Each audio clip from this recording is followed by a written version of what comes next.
I'm here with John Cronin, candidate for selectman.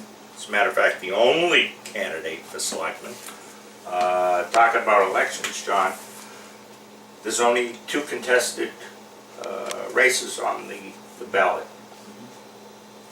Apathy, what do you think? I think it is apathy, Bob. Unfortunately, I don't see a lot of activity amongst people these days trying to get involved in public service. That's regrettable. I wish people showed more interest in getting involved.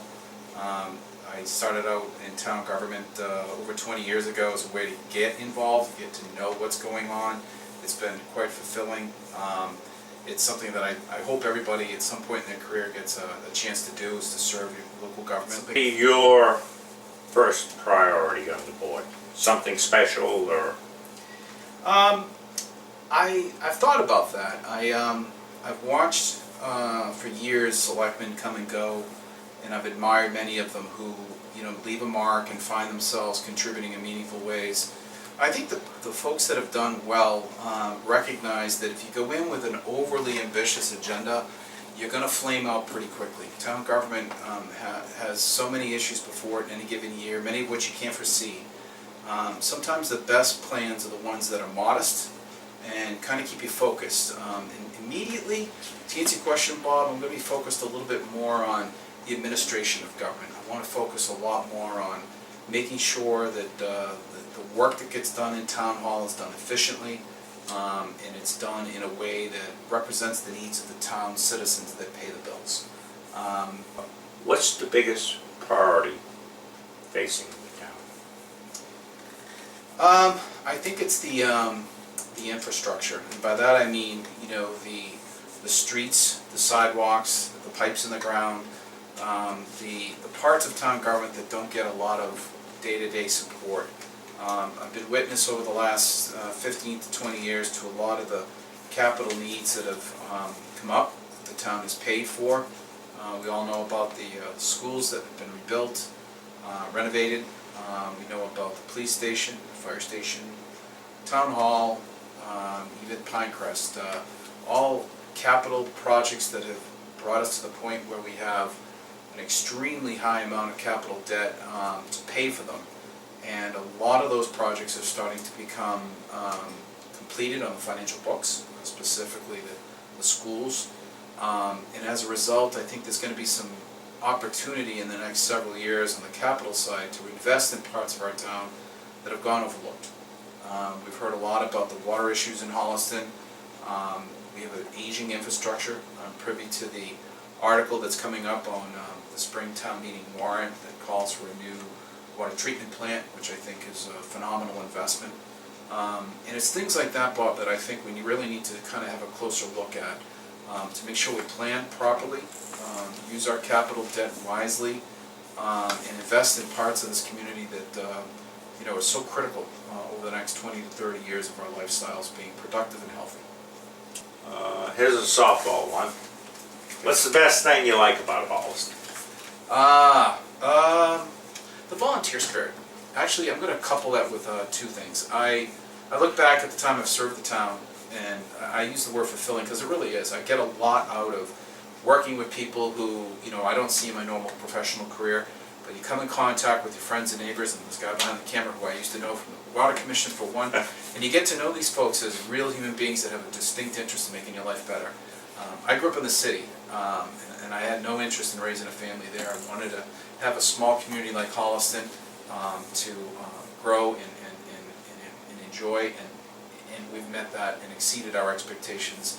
And a lot of it has been as a result of meeting neighbors, meeting friends through the volunteer spirit of what brings us here in Holliston together. My wife had a lot of similar experiences working through the schools when my kids were in the school system, and it's an experience, frankly, that everybody needs to kind of get a hold of. It brings us together, and it makes us a better community when you know your neighbors and you know their interests, and we're all pulling for the same thing. It's probably the best part about Holliston is its volunteer spirit. As a necessity, you probably get this.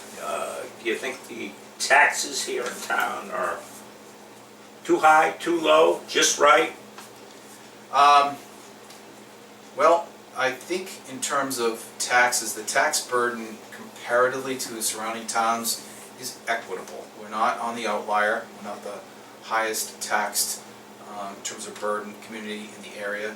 We're not the lowest. I think, you know, it's a product of what I just said earlier. We've got so much capital debt on the street, you know, those overrides boosted our tax burden up. But, you know, folks would find me to be, as a selectman, somebody who is instinctively fiscally conservative. I know my way around public finance. I've spent a majority of my life dealing with public finance. I'm sensitive to taxpayer needs, and I think when it comes time to evaluate the tax burden, I'll be thinking a lot like a taxpayer. You know the whole impact of what this project will mean to my annual income and monthly income. How am I going to pay my bills? And I'm of course always acutely aware of the impact it's going to have on senior citizens and people with fixed incomes. You mentioned the fact that I'm an assessor, and I see that not frequently, Bob, but enough that I know that there are vulnerable people in this community who have a difficult time making ends meet. They come into the assessors by way of exemption and hardship requests, and they're real. And I would be very sensitive to the impact that any decisions on taxes or tax increases have on those kinds of individuals. Obviously, your wife Denise has sanctioned you running. Yes. Yes. Okay, anything else you'd like to add here? I for a long time had an eye on the office of the selectman. I wanted to wait until a point in my life arrived where I could dedicate the time it's going to take to do it right. The assessors has been a wonderful experience. We meet every week in the morning, get our work done, and it's carried out by a very professional staff. That schedule fit quite nicely with my career. Now I work in Framingham most days. I'm going to find it easier to reach evening meetings and things like that the selectmen have, and carry out duties on the weekends with my children becoming young adults and having lives of their own now. So I don't foresee any difficulty meeting the demands of the office, but it goes back to my vision that at this stage of my career I've learned a lot. I think from looking back over the last 20 years of service to this town, I think I've mellowed a little bit on some of my perspective of projects and investments in town, which means that I'm a lot more thoughtful about what comes before selectmen. And I think ultimately, if folks want to envision what a good selectman's going to be like, you want to be able to say that he or she looked at an opportunity, a piece of policy, public policy, and they did so rationally, that they weren't overly tilted in one direction or predisposed to an outcome. You want somebody who's got the benefit of wisdom and hindsight to understand an issue on both sides. And I feel like I have that balance in my career, through my career experience and my career experience in town.